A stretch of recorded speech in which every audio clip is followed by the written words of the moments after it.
आणि खूप छान दर्शन झालं. आतमध्ये मला वाटलं खूप प्रचंड गर्दी असेल आणि मला गर्दी बिलकुल नाही आवडत. मी माझ्या खूप ब्लॉग्समध्ये पण आधी सांगितलं आहे की लोक म्हणजे असं पर्सनल स्पेसमध्ये येतात ना, ते मला नाही आवडत माझ्या स्पेसमधूनच गेली होती. तर ही गोष्ट की मला वाटलं खूप गर्दी असेल, पण ते पंडितजीने आम्हाला एवढं सांभाळून फुलासारखं आम्हाला बाजूबाजूने आत नेलं आणि आतमध्ये त्यांनी पुन्हा आम्हाला माहिती दिली. सॅडली मी त्याचा व्हिडिओ नाही काढू शकली. आतमध्ये खूप सारे मंदिर आहेत. कृष्णजीचे खूप सारे अवतार आहेत वेगवेगळे, गणेशजीचे खूप सारे अवतार आहेत आणि एवढे एक छान छान त्यांच्या गोष्टी आहेत जे मी तुम्हाला रूममध्ये जाऊन आरामात बसून सांगेन. आता सध्या मी तुम्हाला इथले ना एकदम इंटरेस्टिंग जे लोक एकदम मिरेकल त्याला बोलू शकतात, सायन्सचं मिरेकल पाठून पण तू जाऊ शकलास, तर ते मिरेकल मी तुम्हाला सांगते.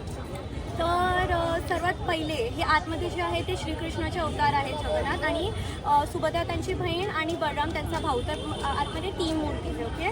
आणि जेव्हा आम्ही आतमध्ये गेलो ना तेव्हा खूप असं ना मॉशपीटसारखी गर्दी होती. आम्ही पूर्ण हलत होतो आणि मी जोरजोर ओरडत होती की मला मूर्तीच दिसत नाही आहे, मूर्तीच दिसत नाही आहे. पण फायनली मग असा मोमेंट आला की मी गर्दीतून खूप धक्काबुक्की केली आणि मी एकदम मूर्तीच्या समोर जाऊन उभी राहिली आणि I was legit standing there for I think 3-4 minutes आणि मला कोणीच धक्का मारला नाही आणि मी मनापासून प्रे केलं देवांना आणि सगळ्या मूर्त्या बघितल्या आणि एवढं छान दर्शन झालं ना. फुले लावून शहारे आले, मजा आली खूप. आणि तुम्हाला जे आहे रहस्य इथले ते सांगते आता.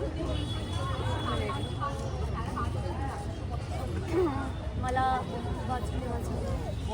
हां, जगन्नाथ धाम म्हणजे पृथ्वीचे वैकुंठ. हिंदू धर्मात याला 4 धामपैकी एक मानले जाते आणि हे ओडिसामध्ये आहे. तिकडे खूप गर्दी आहे तशी आणि जे VIP लेन नाही आहे तिकडे खूप लोक उभे होते. तिकडे 4-5 तास तरी त्यांना लागतील आरामात आतमध्ये पोचायला. मग आतमध्ये पण वेगवेगळ्या लाईन्स आहेत वेगळ्या मंदिरासाठी. आणि हा जो वरती तुम्हाला फ्लॅग दिसतोय ना, हे सर्वात मोठं रहस्य आहे की हा फ्लॅग नेहमी वाऱ्याच्या विरुद्ध दिशेने विच इज लाईक वाव.